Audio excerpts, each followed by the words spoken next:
So there are times when low sexual desire is not a dysfunction. It's a good function. It's wise on your part. This is your body saying not like this. And so when we're always talking about low desire as a sexual dysfunction, there are a lot of times when you are functioning correctly.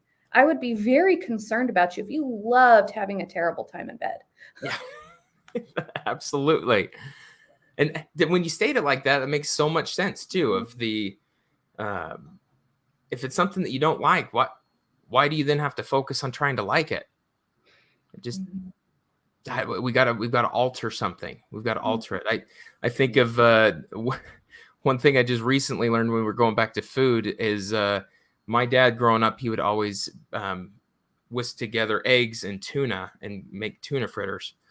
But up until like 2 weeks ago, I didn't recognize he didn't put salt. He just put some pepper on it. So he'd feed it to us. And I was like, ooh, I don't like this, Dad. I don't know. I mean, it was all right, but it wasn't like I started making some and I started putting spices and some spinach and some other things into it. I'm like, this is freaking amazing.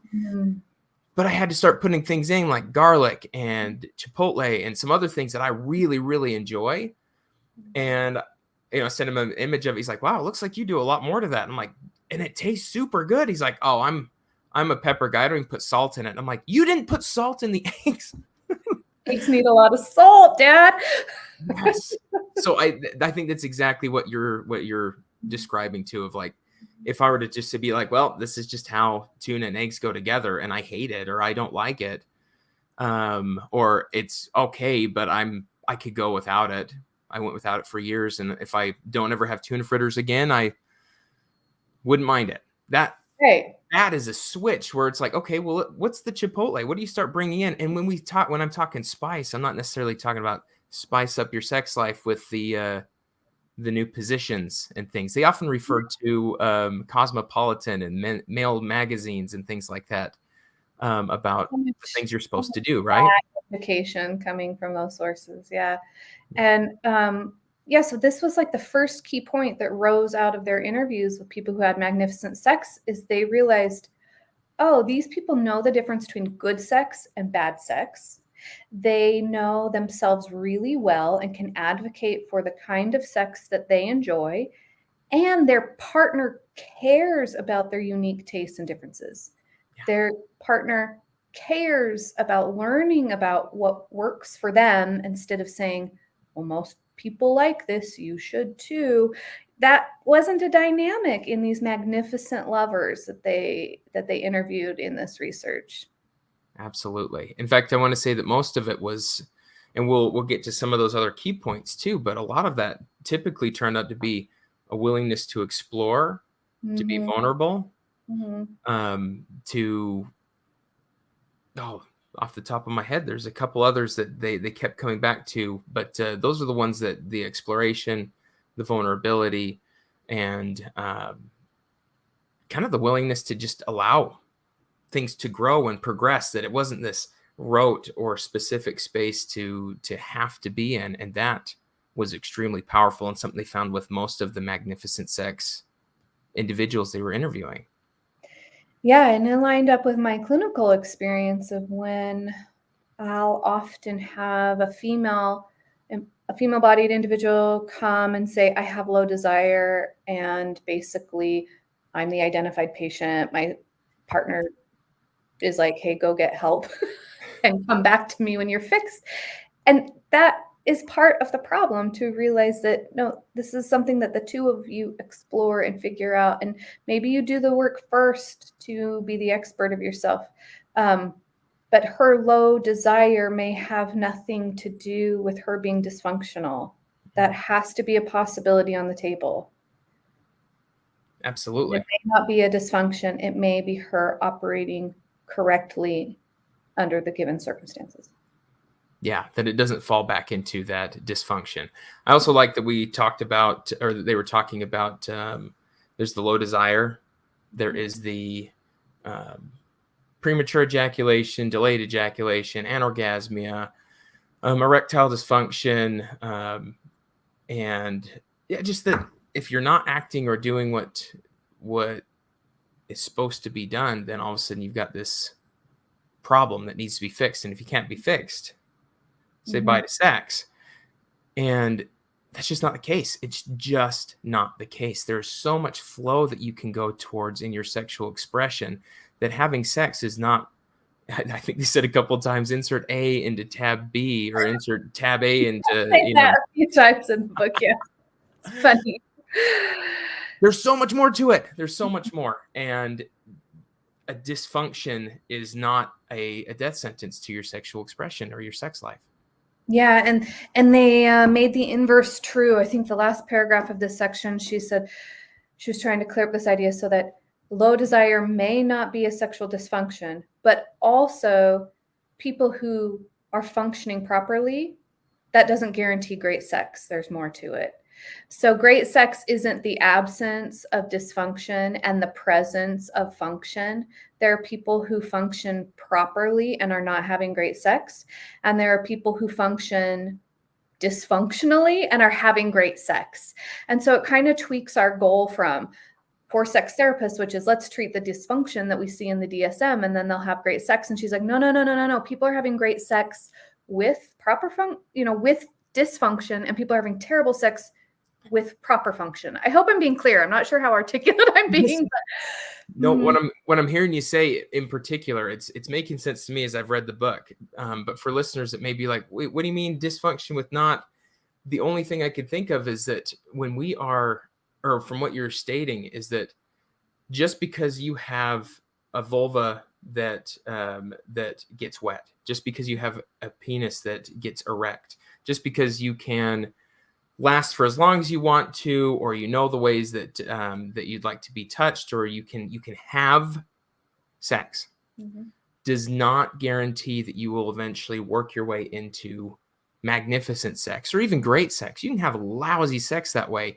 And just because your penis doesn't get hard, or because you have some differences, they've even talked about individuals in there that experience nerve damage or that didn't have body parts. Yeah, just disabled body or disabled experience versus or an alternative ability, that didn't condemn someone to bad sex. In fact, those individuals seem to be having great sex or magnificent sex because of the communication and the necessity to say, this is what I want to experience, this is what I can experience, this is what feels good, versus the societal norm of, this is what I'm supposed to do, this is how long I'm supposed to last, this is what I'm supposed to engage in, and anything else I don't have a say in. And that seemed to be a huge change there.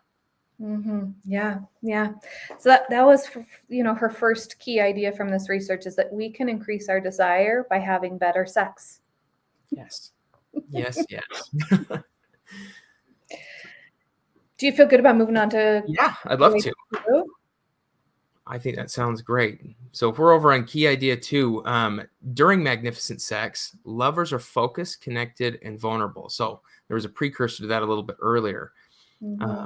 But when I think of the people that were identifying being focused, connected, and vulnerable, there was one story that stood out to me in particular about being focused. And I want to say it was this, I swear I had heard this experience from somewhere else too, but maybe it's the research that I'd been reading earlier. But this individual, books too. So maybe she's written a few books, so maybe probably. It was the older individual that where they would cut up cheeses and carbs and proteins, and they're like, we have sex once a week, but that sex lasts for 3 days. I was like, whoa. Right. That's quite this escapade. They're focused. They were focused and vulnerable and identifying what they want to experience, and they would go into a sexual experience.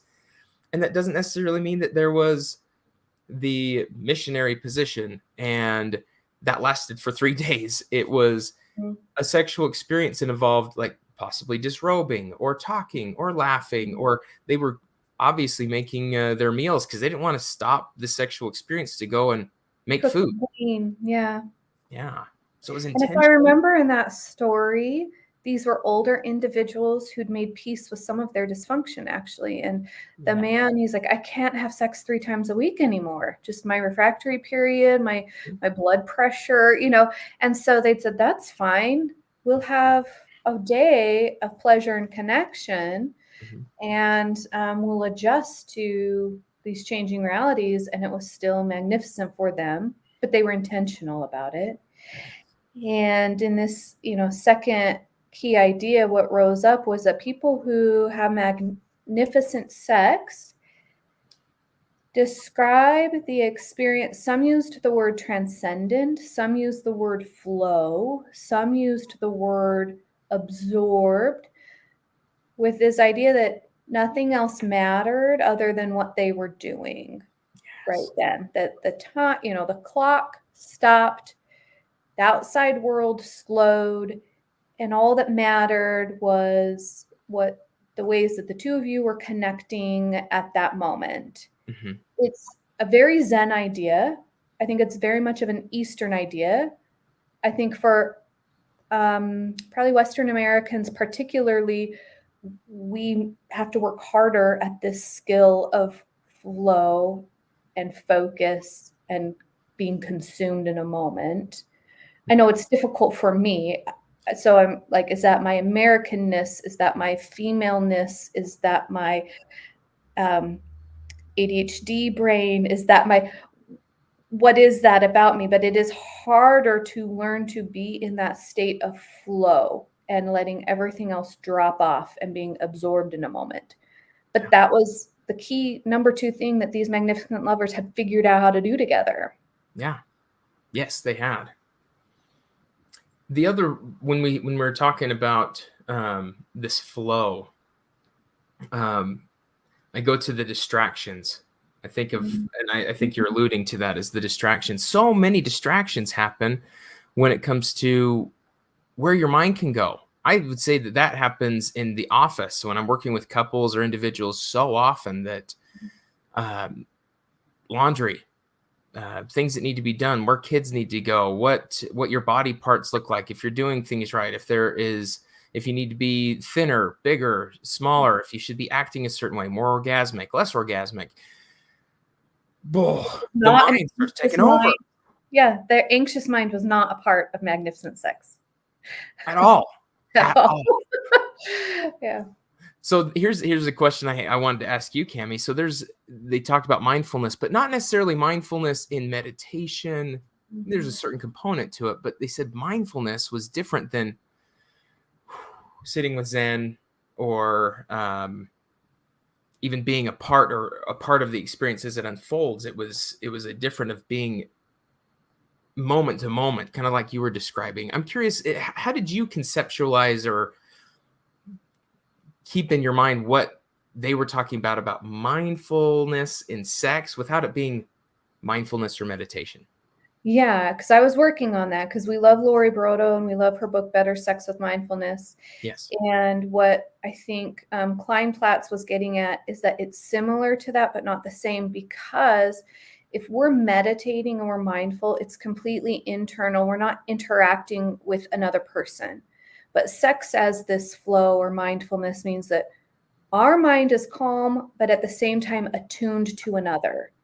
So it's not this lonely, disconnected experience. When I meditate, I'm disconnected from others. I'm disconnected from the world. I'm going completely internal. Well, that would be I'm sorry, I don't know if we swear on this podcast or not, but that wouldn't be a great sexual experience if both partners were completely internal and not attuned to each other. So it was a little more complex than just meditating. It was the ability to have a calm mind in the moment and also be attuned to your partner, where I'm not feeling anxious about how I feel, but I'm also not anxious about how you feel. There's the calm mind, but also the attunement. And I think that's how I interpreted how she was trying to make this different than just mindfulness. How did you interpret how it was different than just mindfulness? I think similar to what you were talking about, mindfulness being internal, or recognizing right now I can hear my computer going and making those sounds, and I'm not making judgments about it. So I guess I need to look in 3 components. First one is meditation. I think mindfulness and meditation get intertwined so often. So I wondered if they were talking about that as well. Is that meditation can be this sit, you can go somewhere, you can stay here, you can see, you can observe, you're just experiencing life, which is wonderful, but you're not necessarily acting on it. I view meditation as something along those lines. That's a method to be able to relax yourself.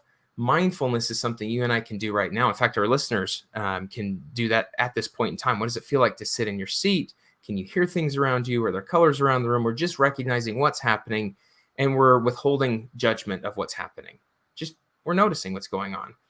The way that they were describing it seemed as though that you were losing yourself into the moment, which seemed to be a combination of how I view mindfulness and where they were talking about what someone does in magnificent sex, which is they were talking about, I don't know where I start and they, or where I end and they start. We are one, we're engaging in this. And I felt I was a part of me, and it just, my hand goes here and I just do that. I'm not like, should I go there? Is that what they want? That's the questioning and the judgment. But in a magnificent sexual experience, they were talking about being in a space where you could just flow and feel like there was flow. And there wasn't that judgment. There was just noticing, I would like this. And so I'm going to move their hand here, or I'm going to ask for this, or I'm going to engage in this way. And that seemed to be mindful in the sense of there wasn't this, ooh, if I ask that, then, I mean, has she ever done this? Has he ever done that? Is that what they want? Do they not? It just is kind of getting in the moment and allowing yourself to be vulnerable. And I thought of, I can't remember where I heard this. I want to say Kristen Hodson said it at one point in time, which is like, really vulnerable sex is kind of leaving yourself at the end of going like, whoa, did I just say and do those things? And that seems to be that mindful space of, this is something I'd like to experience. And so we can just engage in it in a consensual manner, without that judgment, and just allowing yourself to be you. And she talked about, some couples talk about in the book or in her research about how lonely it was to not be in that state of flow together, that magnificent lovers enter that space together. That I think there was one woman who talked about the loneliness of seeing the partner be like at a level 10 aroused, and they were like, you left me behind. And so that, that attunement together and the state of flow together. The one thing I like about this book, we often assume like cis heteronormative monogamous individuals are the basis of this research, and it often is, but her research was not. So she was including in this, hey, non-consensual non-monogamous couples and kinky couples and queer couples. These key ideas were the same for them as well as for, cis hetero individuals. So I did want to plug that too, that lest this come off as a very exclusive book, it was very inclusive in her research and the way she wrote it. Absolutely. And I liked the stories and the experiences often included the forms of plurals. Like, how would you know someone's having great sex? Well, I'd walk up to them, and that was one that was even jarring. Like, I work with LGBT populations, but I'm so used to the dyad oftentimes that when they're like, well, I noticed that and I was like, oh yeah, very much in poly group, multiple sex partners in this experience too. So this is not just a heteronormative sexual book that they were just researching. So I'm glad you brought that up too. That's an important part there. Yeah, their research was really inclusive. So when we talk about being in flow with another, people who had one night stands that were magnificent explained that phenomenon also, that they were in flow and attuned. And I also really like that. That's why I like that insert tab A into slot B. That is such a misconception with, in particular, gay males. That is like, oh, well, if you're gay, then you have anal sex, and that's not. It's not the case. That there are tons of desires in different ways and different methods. Again, we're not talking about where a penis goes. We are moving away from that. Moving away. Well, key idea 3 was my favorite. Tell me about it. Actually, I don't know what your favorite was. Key idea 3 was my favorite. And that idea was that age is not an obstacle, it's an advantage. And so I loved it because So many of my clients have this fantasy that if they had had more sex when they were young, then that they missed out, basically. They missed out on great sex because they weren't having lots of sex when they were young, basically. And she talked about the idea that most of the people interviewed said that their most magnificent sexual experiences started to happen in their 30s and their 40s. And I was like, yes, that's so normalizing. I love this. Thank you. That when they think about their most magnificent sexual experiences, it wasn't in their 20s or their teens. And they started to value, me knowing myself, me growing up a little bit, me learning how to communicate, these all added to a good sexual experience. And that's a fantasy I combat a lot in couples therapy, who might have regrets about maybe a purity culture they were raised in, or just mourning their youth. And this gave me some fantastic ways to combat that fantasy, because it doesn't line up with her research. The Absolutely. best sexual experiences were happening in their 30s and their 40s. And they said that happened because they knew themselves better. Mm-hmm. They were less judgmental of themselves. They'd learned communication skills they didn't have. And it's just blowing that Cosmo men's health idea out of the water that sex is for the fit and flexible and the young. Yes. She's saying, nope, she the research just destroyed that fantasy. And I loved it, that age was not an obstacle. It was seen as an advantage. Their age, their experience, their human development, even with the dysfunctions that come with age, it wasn't an obstacle. Yeah, those challenges that come with age, it gives another space to be explorative, creative. Oh, that was another word I wish I'd said earlier. Creativity. Let's get creative. And I'm 100% before this book. I grew up in more purity culture, followed the purity culture. And there's been times I've had to do my own work when it comes to the grief of feeling, didn't get to know what it was like to be a sexual teenager. Didn't know what it's like to be this, or to not experience a bunch of shame around any sexual expression that was there.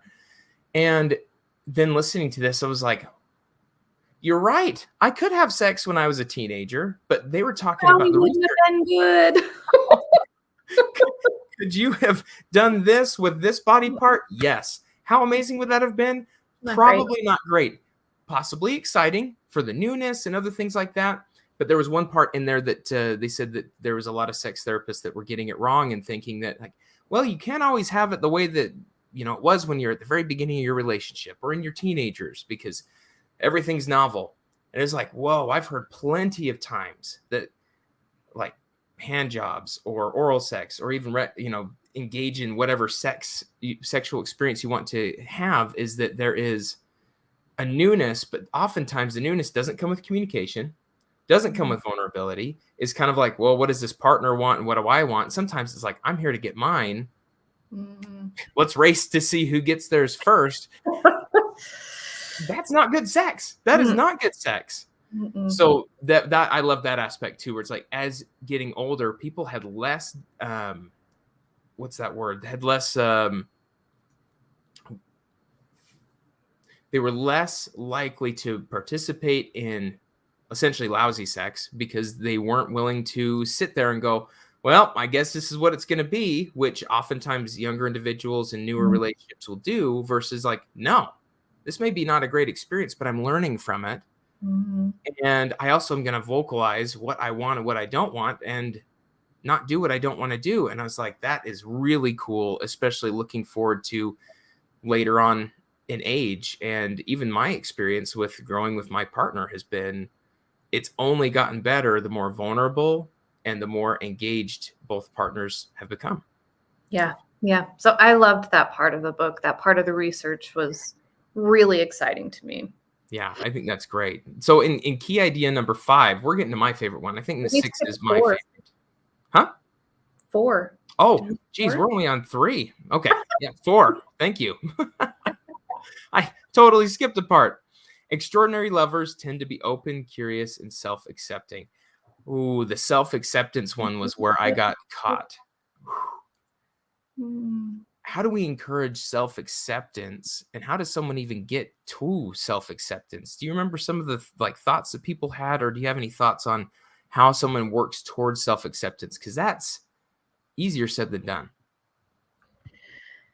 Yeah, it makes me sad and angry. I have a lot of systems I blame that have made it difficult for humans to be self-accepting. Um, and that's, I think, a lot of the work that happens in our 30s and 40s.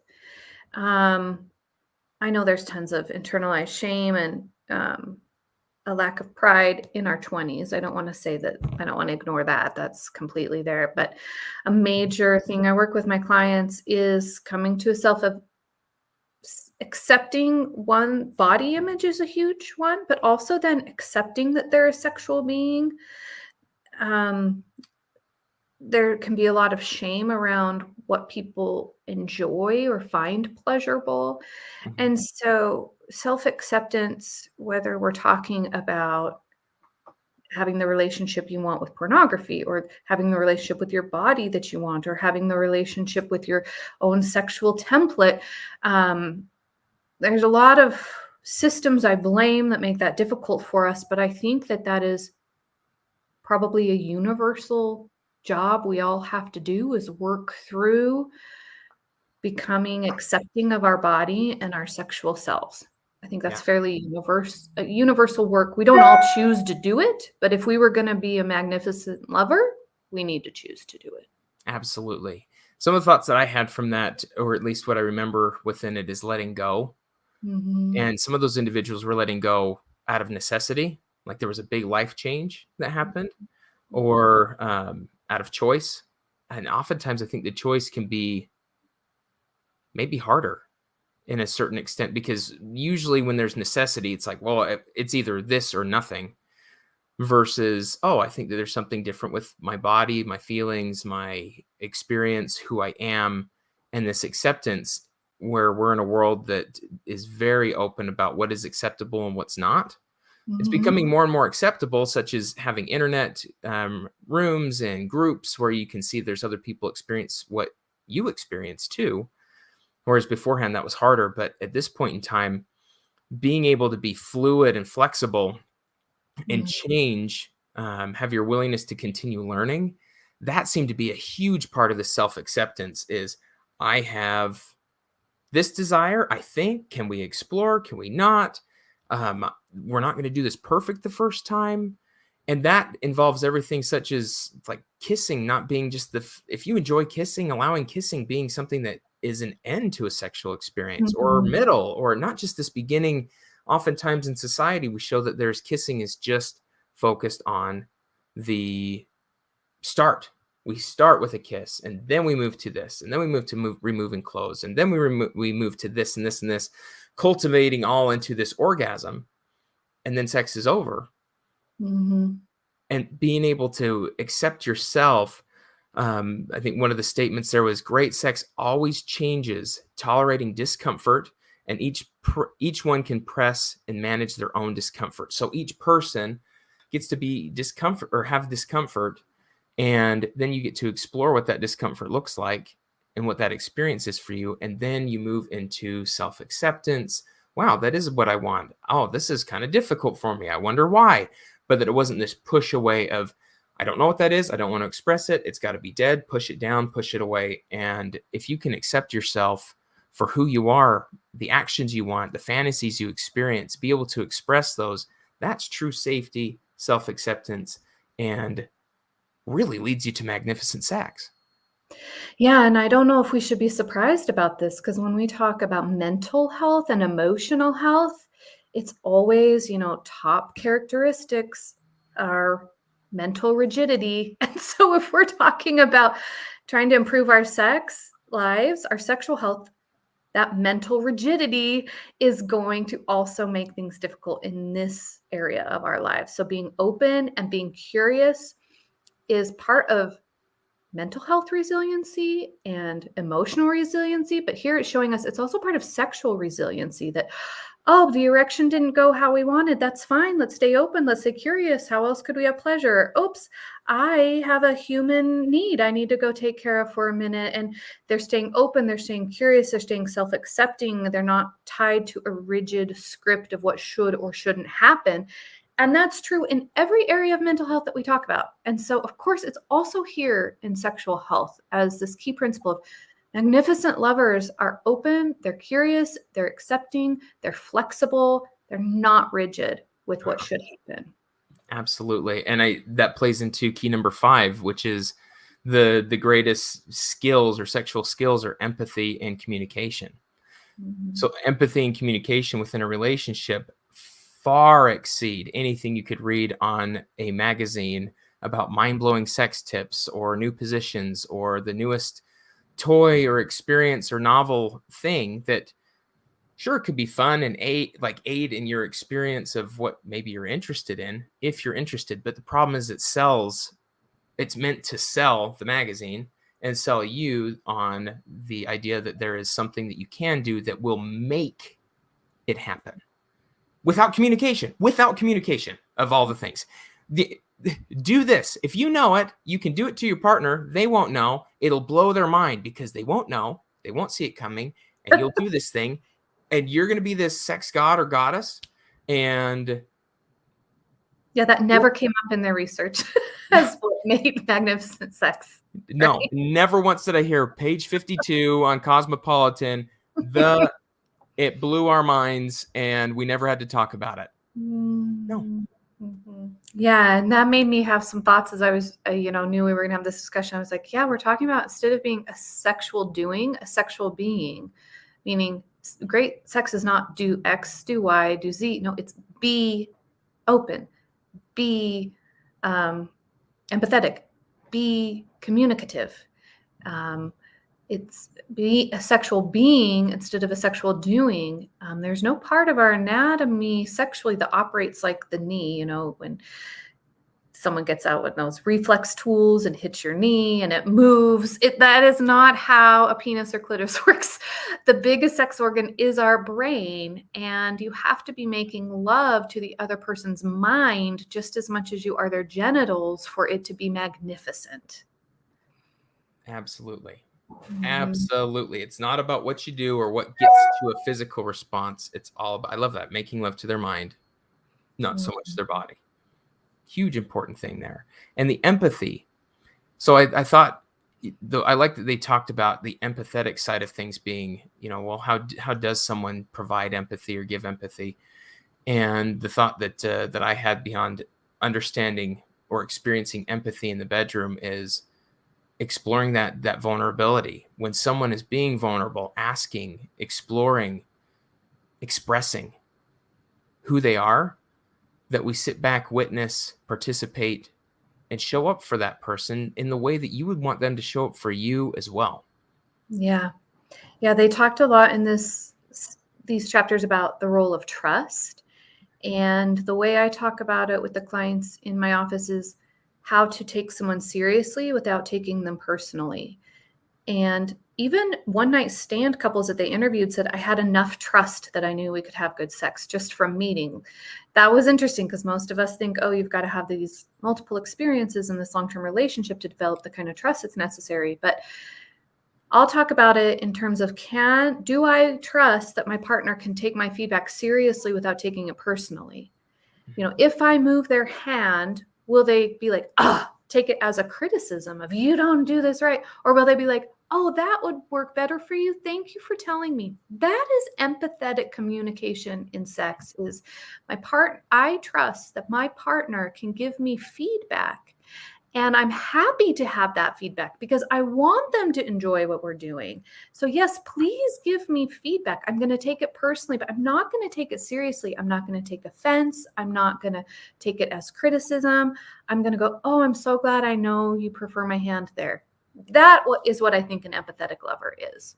I love that. We don't have to take it personal. If you're taking it personal, then that means that, again, there's the shame involved in that, right? I should know how to do it perfect. I should be able to, I'm requiring myself to be a great lover by knowing what my partners need, knowing how to do it perfectly. And that is a real rough tug of war that I see with my couples, or even in the thruples that I've worked with, is that if I have to know and do, that means the partner either needs to push against that and say, no, I don't like that, which puts this person in the wrong and that breaks their requirement. Oh, I should have known. Or it makes this person acquiesce and go, if this is the partner, if this is what they want to do, great. It creates this thing. I don't really like it, but that's just how our sex life goes. And I've seen fake orgasms come from that. Oh, I've yes. seen Totally. avoidance of sex, all Yeah. sorts of things to avoid this tug of war, when if we can take that ego out of it and go, oh, I thought you liked being touched like this. And for months, years, hours, moments, minutes, I thought that you liked this, but thank you so much for showing me. I'll do that.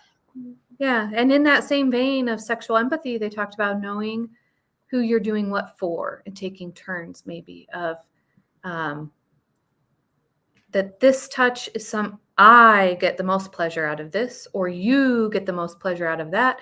And we're kind of keeping a balance of, we both had a good time and maybe we have different favorite experiences, but we know our partner's favorite experiences and we're willing to bring them in.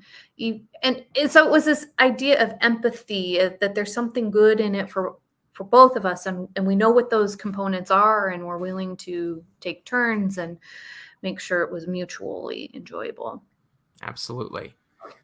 And so then we get to the place that was one of my favorites, which is also, I think, one of the more difficult ones, was key point 6, which is magnificent sex. Magnificent sex just happens randomly, and that's not the case. It just doesn't work that way. You have to build to, you have to work toward. If you want magnificent sex, you've got to put time and effort into it. It doesn't just happen. No, and that's a myth I have to bust. And I don't know that I always bust it because it's so anchored into people's schemas and beliefs, is that sex should be effortless. And they have this idea that natural is effortless. And my best analogy for that is asking if they've ever witnessed someone learn to breastfeed, or if they've ever learned to breastfeed, because it is the quote unquote most natural way of feeding a human. Not necessarily the best way, but that's a whole nother argument. But it is natural, but it's often difficult. There's a period of trying to learn with the baby, and the baby, you have to train the tongue and you have to train your breast, and there's a period of learning before it's easy. And even though it's natural, so natural doesn't mean easy. Sex being a natural human expression doesn't mean it's always an easy expression, but people put time into it and plan it, and that doesn't have to be unsexy. To know someone thought about something and thought about my preferences and made choices and plans for that, that's really romantic to me. Yeah. Instead of and so I loved point 6 too, because it challenges this myth that it should be spontaneous and passionate from out of nowhere. And most of the people she interviewed said their most magnificent experiences had a lot of effort put into it. Yeah.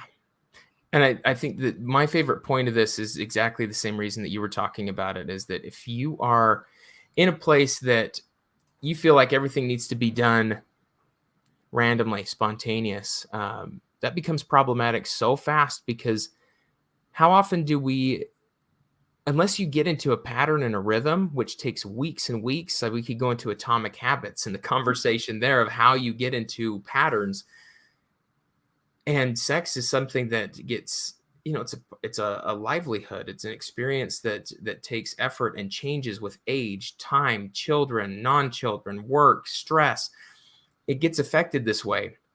And just the same as if someone wanting to improve their body movement. going to a gym, or deciding to do a workout at home, or deciding to go for a walk. It all requires you to carve out time from your day. And we all have parts of our life that require and demand our time. That means that if you don't plan for it and you don't fight for that time, it will not be awarded to you. I see far too often that sex is reserved for 10 p.m., 11 p.m., the last experience of the day right before bed. So it is constantly fought between how tired am I from a long, busy day and how much do I want sex? And oftentimes sleep wins out, or it's passive sex, and it's not great or even magnificent sex, because it's like, well, hopefully we get to bed in a time that works for our energy. And that, if we're waiting for it, it doesn't work that way. But then the people I talk with about carving it out in the morning or in the midday, work, school, carpool, other things get taken into like, well, I can't take time away from that. It's like, well, we need to figure out a way to do this. And it may take resources, money, time. But if you're looking for magnificent sex and not just something that's like, then no one's interviewed said it just happened on its own. People who said, that they were magnificent lovers or experienced magnificent love, that was a key component from all of them, is they put in effort to make sure that there was the time available and the energy available for it to be magnificent. It was never just something that happened. No. And that's what made it one of my favorite key points, because that's even something that I would say not just clients that I work with, but everybody, myself included. You've got to keep reassessing how you're showing up and when you're showing up and what your expectations are. Have you communicated those expectations? Have you identified what you're hoping for, what you're wanting for? And are you just hoping they happen and that your partner knows? Yeah. Because if that's the case, you're setting yourself up for a really, really difficult feeling of, wow, I'm not getting the sex that I was hoping for or wanting. And I sure hope that it happens and it doesn't just randomly fall out of the sky. And sometimes it will, but this is few and far between. That is the exception and not the rule. Yeah. I really love this book because it was descriptive research. It was let's find out the commonalities that people who are magnificent lovers share. Yeah. And so it was really descriptive, really explorative. For every reason, it won the 2021 Star Book of the Year, which is the Society for Sex Therapy Research. So in 2021, she won that award, and they both deserved it. I don't know. What do you rate it? Are you at that point, or are there still some things you want to? No, I'm at that point. There's so much we could talk about within the book. But within the time frame that we've got, as well as, if you really want to know more about it, you're like, what are these guys talking about? Read the book. Or if you have read the book, send us a comment. Let us know if there were some things key points that you feel like we missed, or that you would like to reiterate, because we love hearing what your experience is with it too. But I would say that for the time being, we've sufficiently covered a lot of the key points here and the important aspects of it. Now, if we're going to go, I can never remember. Do we rate it out of 5 or 10? I don't know. I don't either. That's one of my favorite parts of Sexy Book Club, is we'll just switch between the two of them. You give it a rating, but the system's incredibly loose. I will say that the rating out of this book for me would be 4.5. I'd go 4.5. In particular, the thing I like about it is that I think it's important for sex therapists to read. And I would say that this is something that is probably making it to one of my top books to recommend for couples. I think that it's maybe a next step in a lot of ways, because I love that it gives examples. I love that it's talking from the interviewees. I love the way that they've set up their research. So I think it's a very, very valuable book to have. The hard part is saying, if a couple is coming in and they can't talk about sex, it's really hard to then give this book and say, hey, start reading about magnificent sex, where it's got really great components. Sometimes I think at that level, Come As You Are might be more supportive in that very beginning of like, what are the parts, but it's got to have some assessment. But if you were inclined to be like, hey, I think that I'm not getting the sex that I would like, or I think it's great, but I want to go magnificent, this is absolutely a book to read for you. Yeah, I'm going to give it 4.5 out of 5 also. The criticisms I read from some reviews were that the first third felt too academic. For me, that's a plus because I've got a little bit of a nerd in my brain, and I want to make sure that what I'm interpreting is based on best practices of research and that these were validated. And I'm not a fan of, I like people to bring their receipts when they say something. So she does that. She said, I'm saying these are keys of magnificent sex, and here's why. It is not an idea I came up with. This is represented here, and this is sound research. And so my nerd brain loves her explaining why the research is sound. So the first third, if you don't like that, you may just skim the research part and then get to the lessons that were learned. But as far as challenging myths couples walk into my office with, this is going to be a top recommendation when they have this idea about sexual health that is just unrealistic, problematic, not grounded in reality. I'm going to be like, let's start here. Yeah, that was one of my favorite chapters, was that challenging the myths. What are they? How do you see them?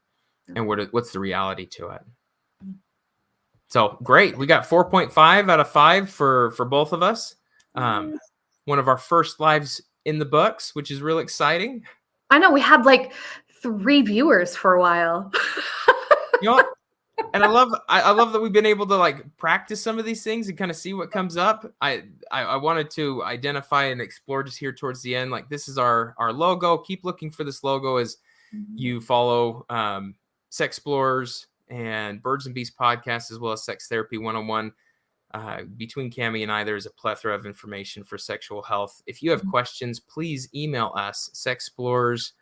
Oh, shoot. What's our Gmail? Sexplorers podcast at gmail.com. Yeah. Sexplorers podcast at gmail.com. We aim to, in one of these weeks, I think it's our 3rd or 4th week, we are going to do a Q&A. So these questions we compile, we put them together, and we're going to answer these questions, your questions, in one of these live segments when we go through these seasons. So definitely want to have this be a part of where we're reaching out to you and you get to reach back out to us. But stay tuned for even more information next week. We're going to be doing more of a dive into sexploring and how to explore a little bit more if you're interested in doing that. And you're going to hear more from me and then more from Cami. So we're excited to hear what you think about our setups for these seasons, and we're excited to sexplore with you. Any words from you, Cami? Just like and share. The success of this show, we are trying to reach as many people as possible, which is hard when you're a therapist. You can only help the person on your couch. And Braxton and I are both passionate about trying to move the needle of the entire culture, not just help the one person on our couch. So if you like and follow, that's going to help us get this information to your friends and family and children and to the community, so we can increase the sexual competency of our communities. And if you value that, we're making this a free offering, but we're hoping with YouTube Live that then you have the opportunity to send us super chats and to support us financially, so we can keep protecting this hour to join with you. Absolutely. Very well said. Very well said. And there's going to be more that comes up too with webinars we offer and things like that. But until next week, thank you for being on this journey with us and exploring with us. Exploring with us. You're going to need to find a fun tag to throw in there. This is so fun to just be like, send us some tags. Tell us what. Yes. Tell us what tags to put on here, because a good punchline. Oh my gosh. Good end to that. But thank you again for being with us. Cami, thanks so much. Always great talking with you about these books. Yes. All right. Until next time, Sexplorers. We'll see you then. Bye-bye.